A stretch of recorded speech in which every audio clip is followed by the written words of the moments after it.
Kanimozhi, NVN, Somu.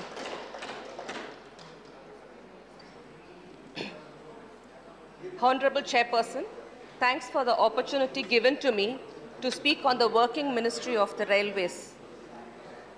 I want to tell you one thing to our honorable members of this House. We all know, just a few years back and even now, only the railway tickets were for sale. But now the railway department itself is for sale, madam. This union government has stuck to what it knows the best.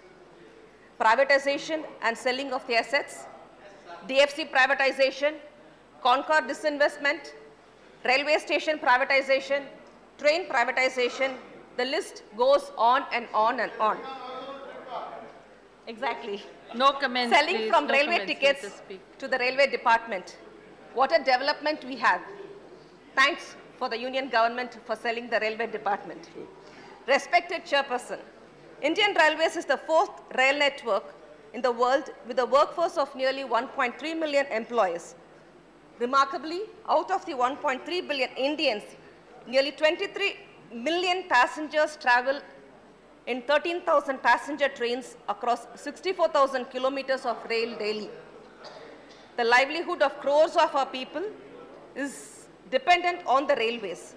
Whether the union government is willing to unite this nation or not, the Indian Railways have been doing a noble job for the purpose for the Indians.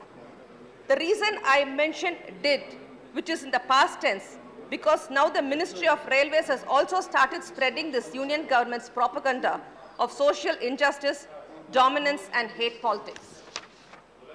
Honorable Chairperson, few examples are, nearly 200 years ago, old organization has largely subsidized travel expenses for millions of Indians daily since independence.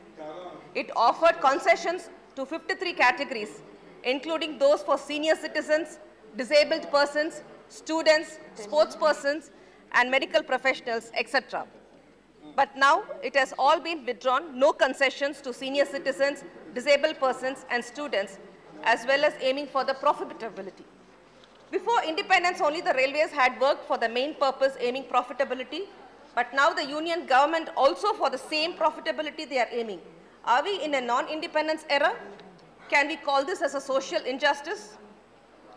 Honorable Chairperson, I request the Honorable Minister to consider resuming the concessions for at least the unreserved and the sleeper class passengers.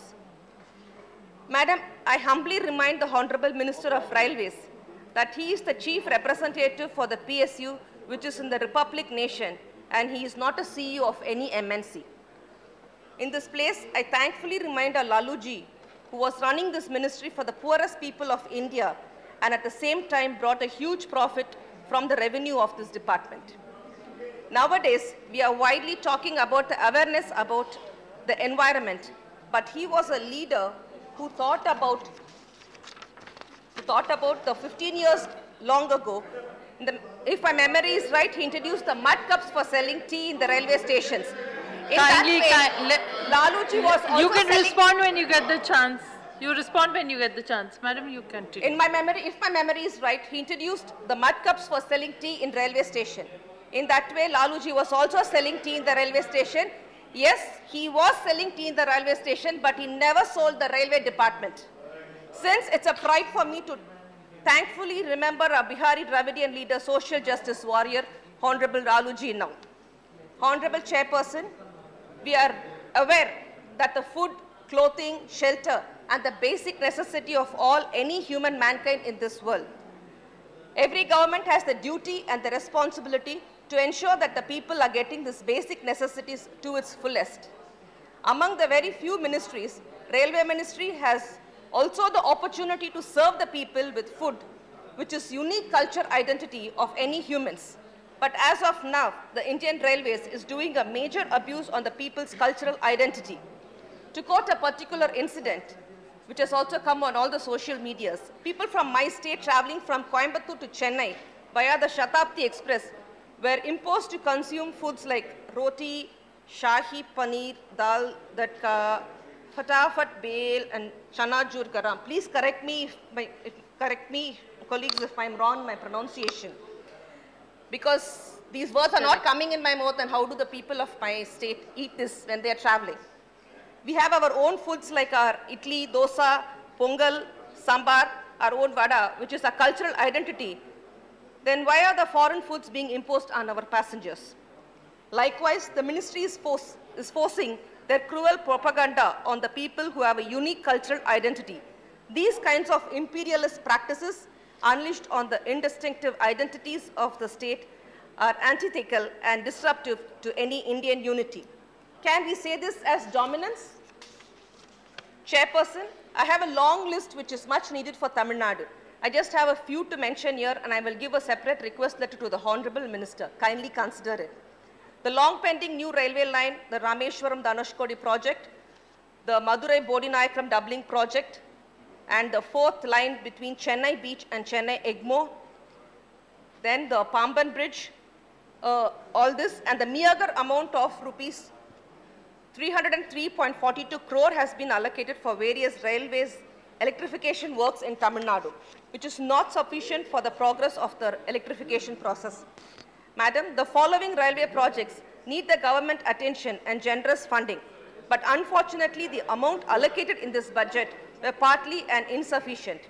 I urge the government to allocate substantial funds for the execution of the following railway projects: the Dindivanam-Senji Thiruvannamalai, the Dindivanam Nagari project, the Attipattu Podur project, the Erode Palani project, the Chennai Kadalur project, the Madurai Arupukottai Thoothukudi project, the Sriperumbudur Guduvanchari Avadi project, the Morapur Dharmaburi project, and the doubling project of the Katpadi Villupuram section also.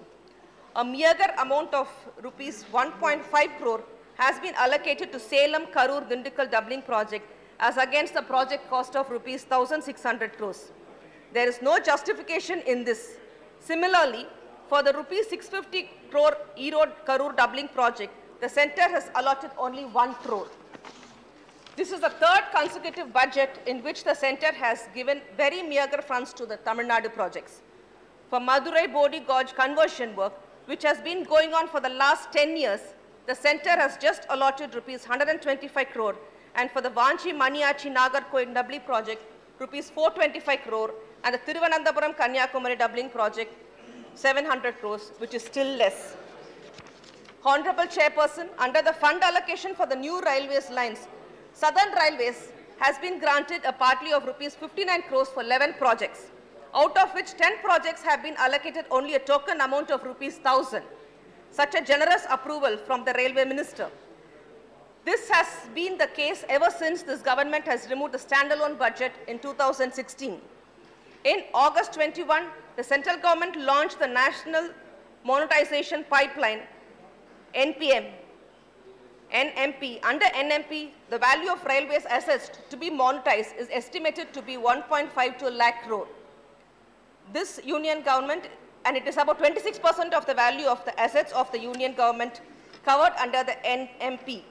Again, why the service organization is a republic nation depend on the private players. Honorable Chairperson, the funniest part here is the ministry is not ready to allocate funds for the development projects which is initiated by the ministry itself, and at the same time, the railway minister is not ready to approve the proposal from the state government of Tamil Nadu, which is funded by the state government. Is this the ministry stating that it is not ready to undertake or approve any kind of support of the development projects for the state of Tamil Nadu? Can we call this again as a hatred politics?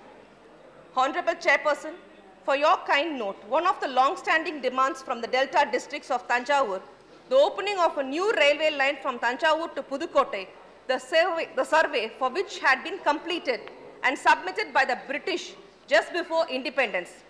Even few years back, a survey was done again, but it was shelved. If it is completed, around 60 kilometers will be reduced from Rameshwaram to Chennai in main line, and also the fuel cost. This long-standing request of passengers from Rameshwaram is not only from Tamil Nadu, it's from all over India, because people visit from all over India to that place. Respected Chairperson, Madam, Tamil Nadu people are totally dejected to see such a large-scale injustices done in as far as the railway needs to the state are concerned. Let me remind the Honorable Minister and this union government, we are not different from you. We are also MPs elected. or nominated to serve the interests of the people. Just because you have numbers and the government today doesn't mean you have the right to have a vendetta against those who did not vote for you. Remember, power is not permanent. You shall reap your karma. Learn from our Honorable CM Tamil Nadu through M.K. Stalin, who works for the state of Tamil Nadu and not just for the people who voted for them. To protect this federal Indian constitutional structure, state autonomy should be protected, unique cultural identity should be valued, the need and the sensibility of the people should be honored. The present government and the minister should understand they are running a ministry in democratic republic nation. I would like to record this in the August House that Tamil Nadu is the second highest contributor to the central exchequer. Deserves better than this. Thank you, Madam. Thank you. Shri Ayodhya Rami Reddy.